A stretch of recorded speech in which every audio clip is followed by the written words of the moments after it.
As the owner of a 2008 Honda CR-V that is slowly decaying to oblivion, I am very interested in that.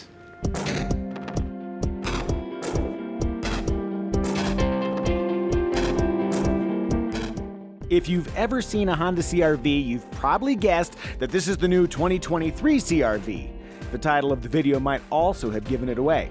The now 6th generation CR-V is built on the same general architecture that underpins the latest Civic and HR-V. Compared to the former CR-V, the new one is 2.7 inches longer and 0.4 inches wider. The wheelbase has also extended. As with the latest Honda Civic, the CR-V has had its A-pillars moved rearward, which improves forward visibility. In fact, the interior feels very Civic-like. You got this honeycomb treatment here, kind of hiding the vents. Oh, and in the center here, the center console has grown, so it's now 9 liters big, almost big enough for a human head. No, I'm not going to put my head in there. Or will I? Mike, come around the other side for a second. I want to show something.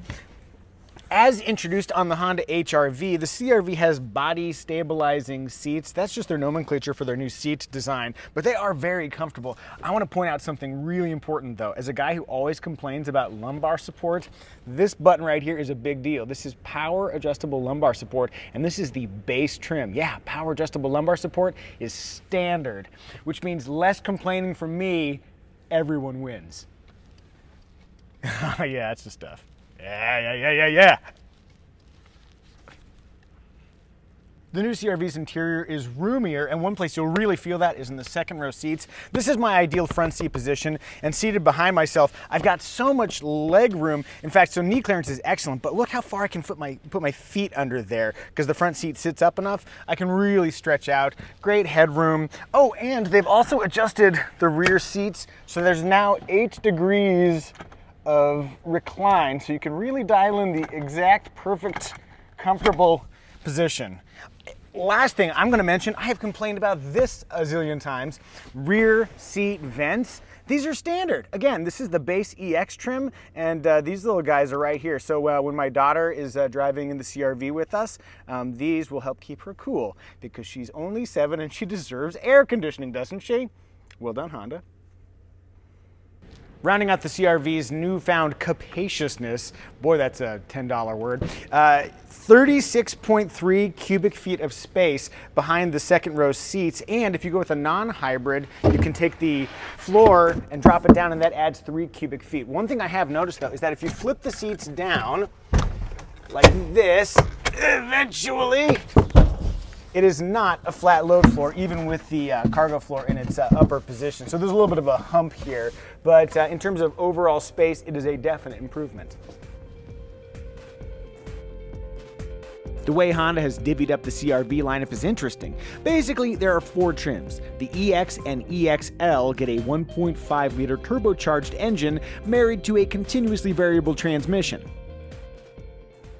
If it functions like the CVT in the HR-V, and I'm guessing it will, I won't have much to complain about. Honda has a knack for tuning CVTs so they don't have that rubbery, groaning acceleration feel.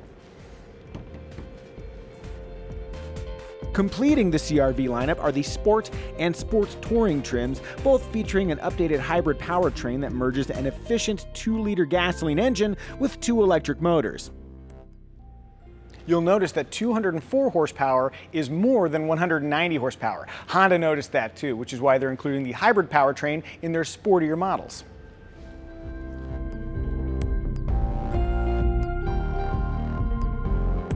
On that note, Honda expects half of all 2023 CR-Vs they sell to be hybrids. I'm also told that the hybrid mimics the feel of a traditional automatic transmission and can tow 1,000 pounds.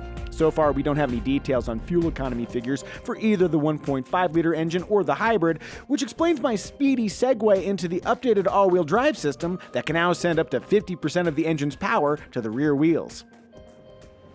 If you're wondering about drive modes, Econ and Normal mode come standard, along with, on all-wheel drive models, a Snow mode. But if you get the Sport model, which has the hybrid powertrain, you get an extra Sport mode. That's right, the hybrid is the sporty one.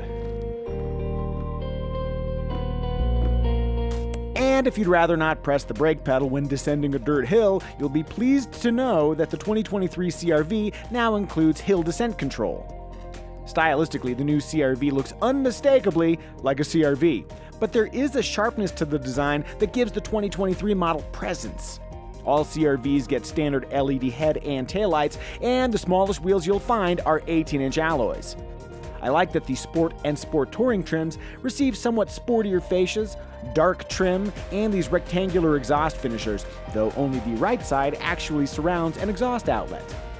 Moving back inside, I can just copy and paste from my HR-V video, noting that there's a new standard 7-inch digital gauge cluster on all trims. Infotainment comes via a 7-inch screen on the EX and Sport trims, or on the EXL and Sport Touring trims, this optional 9-inch screen. With either screen, Apple CarPlay and Android Auto are included, though both are wireless with the 9-inch screen.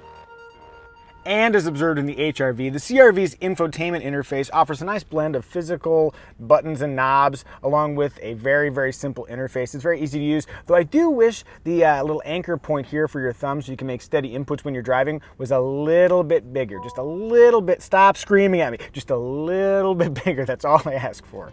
Boop. Another CR-V strong suit is safety. The Honda Sensing suite of active driver assists comes standard and has been updated with a wide view camera and radar for more effectively mitigating our human tendency to drive terribly.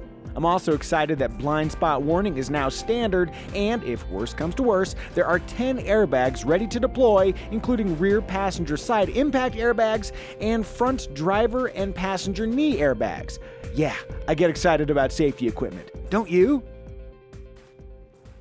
So far, Honda hasn't revealed pricing for the 2023 CR-V, but the 2022 CR-V starts just under $27,000. No doubt that one will be a little bit more expensive. And by the way, this goes on sale in the summer of 2022. This goes on sale toward the end of 2022. Now, if you'll excuse me, I have to go back to feeling bad about how poorly I treat my 2008 Honda CR-V.